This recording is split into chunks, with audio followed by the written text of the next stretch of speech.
Perhatikan, pada kesempatan kali ini kita akan membahas terkait modul 3 praktikum ORCOM 1 yaitu Register Transfer Language atau RTL pada Mary. Pada kesempatan kali ini ada beberapa hal yang akan dibahas, diantaranya yang pertama yaitu RTL dasar pada Mary, lalu ada mode pengelamatan pada Mary yaitu ada mode direct dan mode indirect, lalu ada pemrosesan instruksi, yang kelima ada studi kasus, dan yang terakhir ada tugas pendahuluan. Masuk ke bagian pertama yaitu RTL dasar pada Mary. Register Transfer Language atau RTL adalah notasi simbolik yang digunakan untuk menggambarkan perpindahan data antara register dan memori dalam CPU pada level mikrooperasi. RTL menunjukkan bagaimana instruksi dieksekusi secara internal oleh prosesor. RTL membantu memahami alur kerja CPU secara detail dan digunakan dalam analisis serta perancangan arsitektur komputer. Selanjutnya kita masuk kepada bagian mode pengelamatan pada Mary. Mode pengelamatan pada Mary terdapat dua hal, yaitu yang pertama pengelamatan langsung atau direct dan pengelamatan tidak langsung yaitu indirect. Direct atau pengelamatan secara langsung adalah mode pengambilan instruksi data di mana alamat memori operan ditentukan langsung dalam instruksi. Contohnya, pada lot 008 akan memuat nilai dari alamat 008 ke akumulator.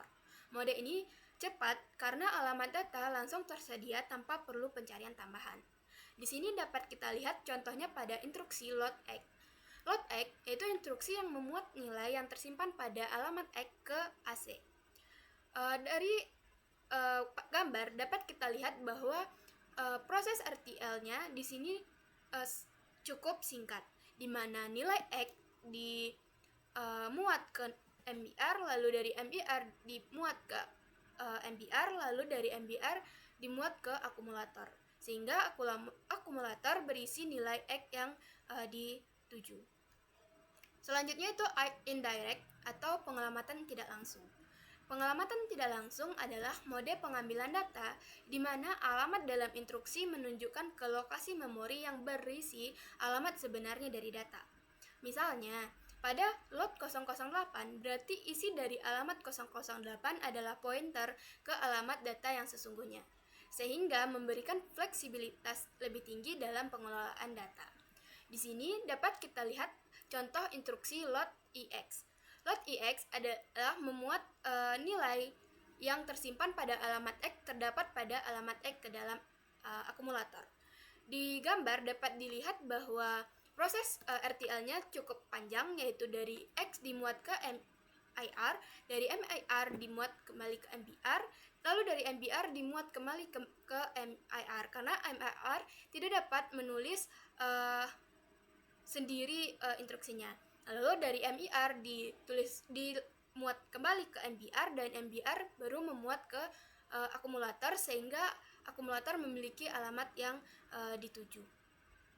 Secara sederhana, perbedaan direct dan indirect dapat dianalogikan seperti kita saat menuju ke sebuah rumah, di mana saat di direct kita diberikan langsung alamat rumah yang kita tuju, sementara pada kasus indirect kita hanya diberikan patokan kemana langkah-langkah menuju rumah yang kita tuju.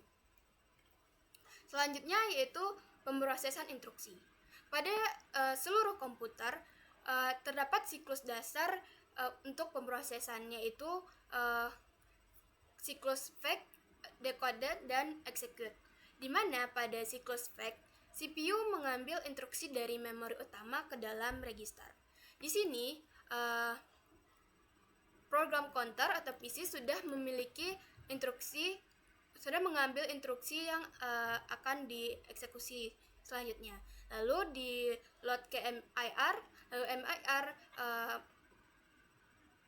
nilai pada MIR diambil oleh MBR, lalu nilai MBR dimuat ke instruction register, lalu pada PC plus 1 ini menandakan bahwa instruksi dimuat ke instruksi tingkat selanjutnya. Lalu pada proses dekode yaitu menentukan jenis instruksi dan alamat operan dari instruksi yang diambil. Lalu execute yaitu menyesuaikan RTL dengan jenis eksekusi yang akan dieksekusi. Selanjutnya yaitu modifikasi siklus instruksi. Pada gambar dapat dilihat ada pengkondisian, di mana jika perangkat I/O selesai dan mengirim sinyal interrupt atau maka CPU akan menghentikan siklus normalnya. CPU akan memproses interrupt terlebih dahulu, lalu kembali melanjutkan fetch, decode, execute cycle seperti biasa. Karena saya Monalisa Starina, di sini saya akan menjelaskan studi kasus dari modul 3 yaitu Register Transfer Language pada Mary. Nah, pada studi kasus ini yaitu di mana seorang praktikan diminta menulis sebuah program menggunakan bahasa assembly Mary untuk melakukan penjumlahan dua bilangan, yaitu nilai X dan Y, lalu menyimpan hasilnya ke variabel result. Nah, dengan ketentuan X sama dengan 5 yang dimulai di alamat 100 dan Y sama dengan 7 di alamat 101. Kemudian result disimpan di alamat 102. Dan pertanyaannya adalah, buatlah kode program Mary Assembly Language untuk menyelesaikan kasus di atas, dan buatlah Register Transfer Language atau RTL dari setiap instruksi dalam kode tersebut. Oke. Untuk mensimulasikan studi kasus ini, kita menggunakan sebuah website yang bernama Mary.js. Nah, pada website ini sudah saya siapkan program untuk menyelesaikan kasus di atas, kasus tadi, di mana pada program ini yaitu terdapat ORG100, di mana program ini dimulai di alamat 100 dan load X yang berarti memuat nilai X ke dalam akumulator pada program ini. Kemudian add Y di mana kita menambahkan nilai Y ke dalam akumulator. Kemudian store result. Nah, di mana di sini kita menyimpan hasil penjumlahan tadi ke dalam memori yang variabelnya bernama result. Kemudian output. Nah, output di sini adalah menampilkan nilai output di out yang ada pada MarySim ini. Dan hal yaitu berarti mengakhiri eksekusi program. Nah, X desimal 5 yang berarti nilai X yaitu sama dengan 5, dan Y desimal 7 yang berarti nilai Y sama dengan 7 atau desimal 7. Kemudian result desimal 0 yang berarti variable result tadi itu awalnya bernilai 0. Oke, langsung saja kita menjalankan program dari studi kasus ini. Pertama-tama kita harus assemble terlebih dahulu. Nah, setelah kita assemble, kita pencet run, kita jalankan. Nah, speed ini kecepatan dari eksekusi programnya, kita dapat mengatur kecepatannya. Dan di sini adalah RTL log, di mana kita dapat melihat register transfer language dari eksekusi program ini.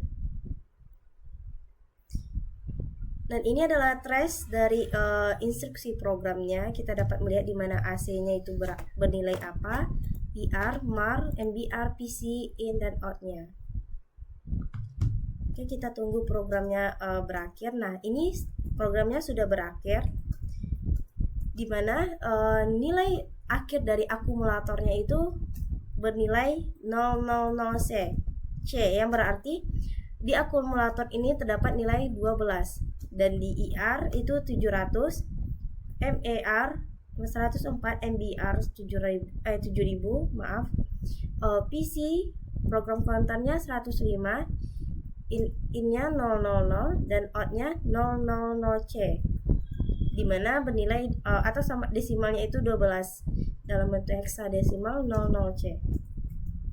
Dan untuk melihat datapad-nya, kita bisa melihat di sini di datapad dari program studi kasus ini.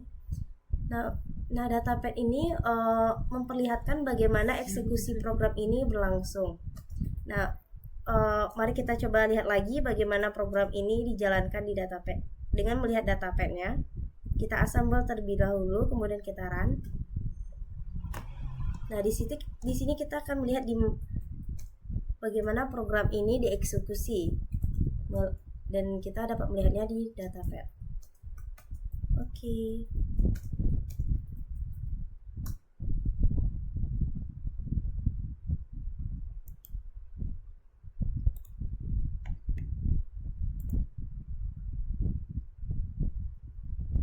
Kita tunggu programnya sampai selesai.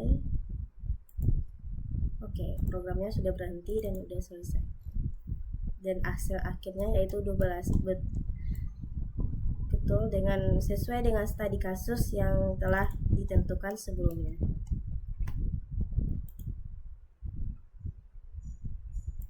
Oke, demikian itulah studi kasus dari modul 3 ini.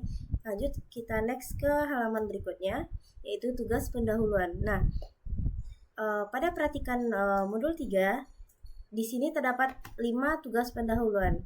Diharapkan kepada praktikan semuanya untuk dapat menjawab tugas-tugas pendahuluan dengan baik dan benar dan sesuai dengan tugas pendahuluan yang ada di modul 3 ini. Demikianlah presentasi dari kami. Saya Mona Lisa, pamit undur diri. Assalamualaikum warahmatullahi wabarakatuh.